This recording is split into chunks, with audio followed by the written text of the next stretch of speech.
the law is always gonna get you. We're looking at the craziest run-ins with the law from Love After Lockup and deciding if we're Team Cop or Team Con. What does Detective Daddy tell Andrea about Lamondre's life behind bars? Are parole officers on a power trip? Roses are red, violets are blue, and cops are hard asses that push Caitlin down a mountain when she tried to pick Matt up from prison. Plus, stick around and watch us uncover what Daniel's tattoos really mean. You ask the questions, and our Love After Lockup cast members have the answers. And we've got a never-before-seen clip that you don't want to miss. This is Lockup Unlocked. There have to be a reason why Lamondre didn't get out. We only had 30 minutes to get to his appointment on time. Oh my God. Babe, where are you? I'm in jail again.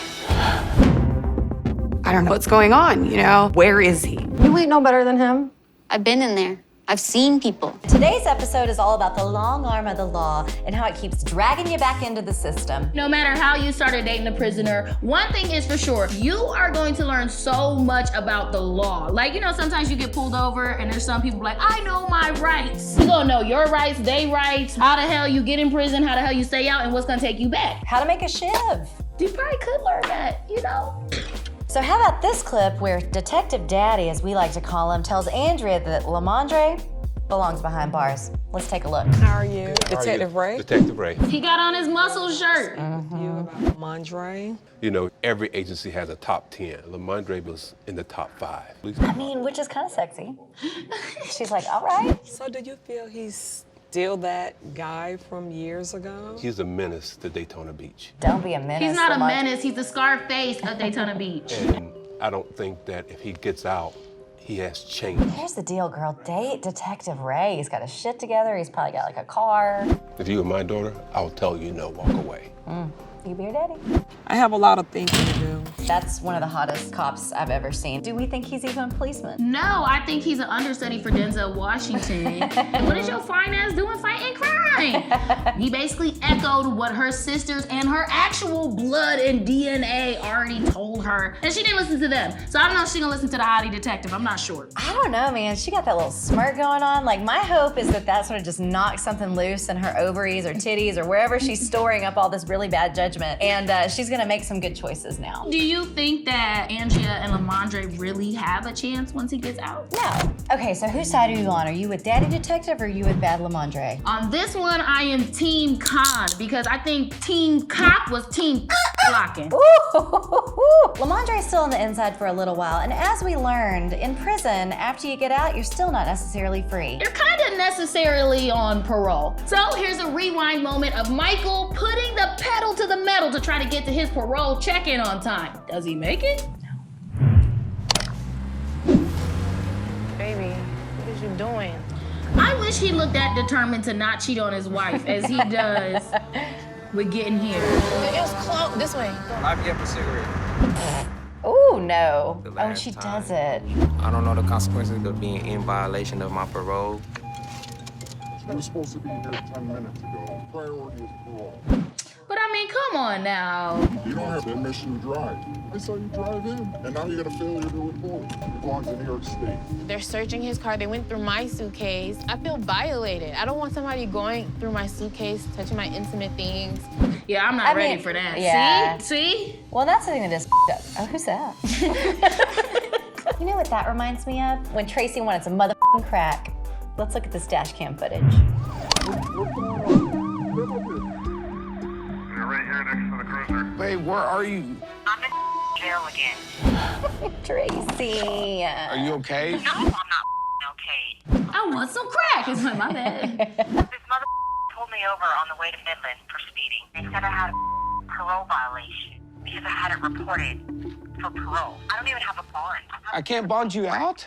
No, not until parole comes. Here's the deal. Learning the ins and outs right here, Clint. Getting an education in the system. I don't know if I get out. I don't know if I go to halfway house.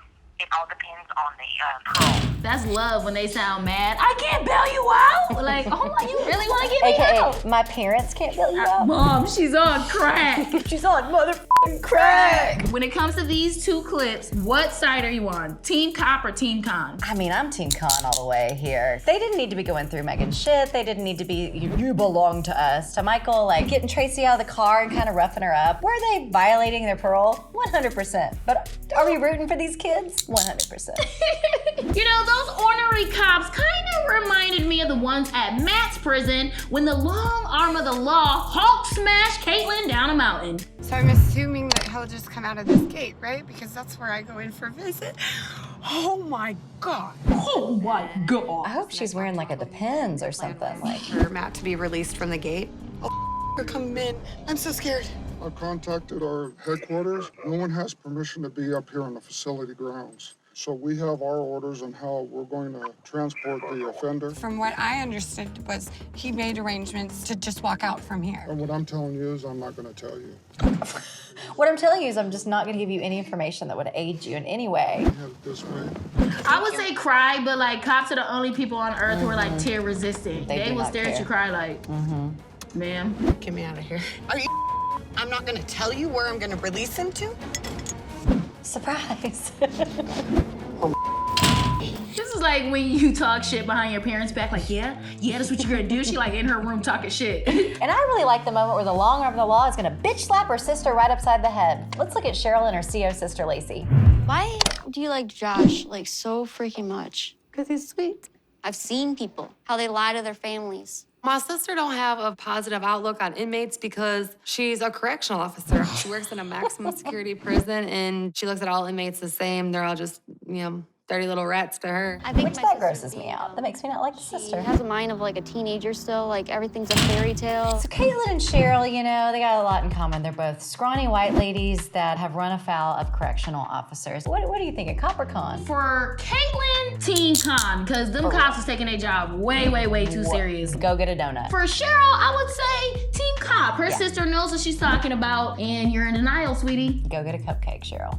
Being delayed is frustrating. What do you think Matt was doing to pass the time? Oh man, maybe like some push-ups or maybe getting like a tattoo, like a tooth or something. I could see that.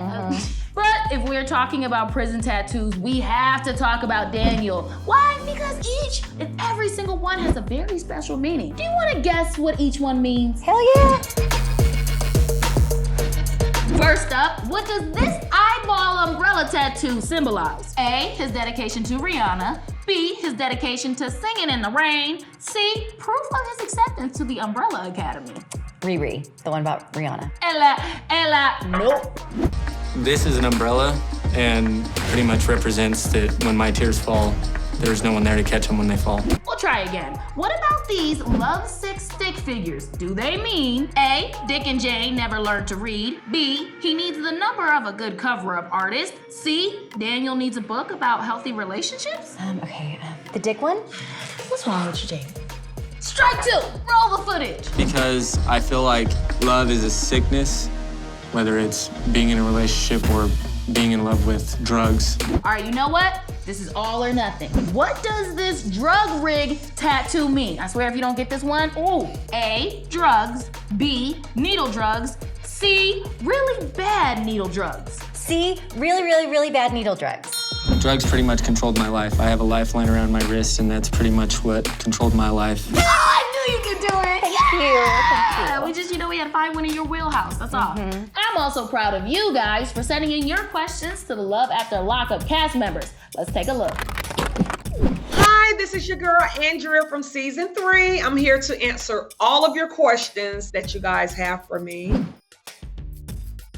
I see myself as a very independent woman with or without a guy. Like, whether I'm in a relationship or not, I'm going to be very independent and very successful.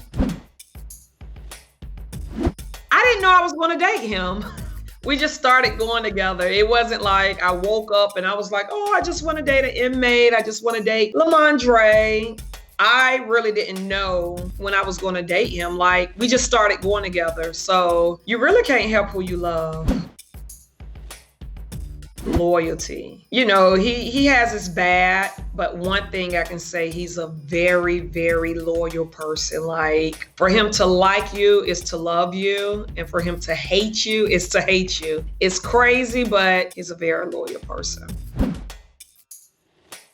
I guess because I've always talked like this. I don't know. So everybody laughs, and I done got a lot of, funny stories and backlash about, she said sister, a sister. I don't know.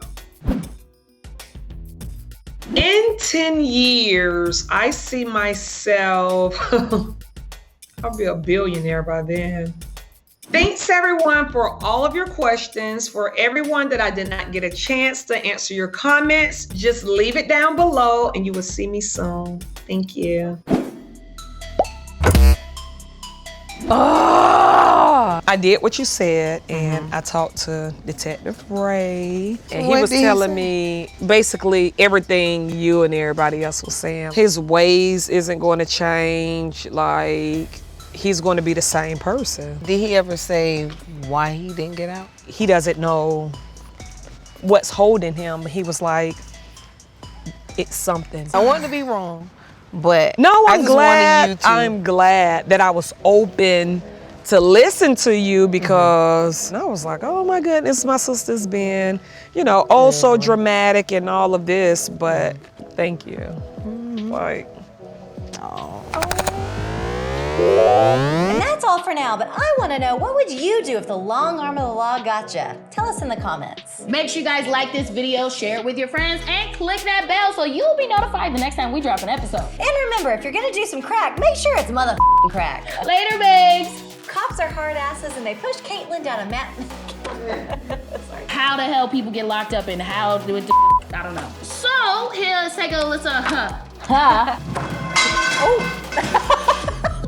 But Spring, this is your camera. Why the? What the hell am I doing?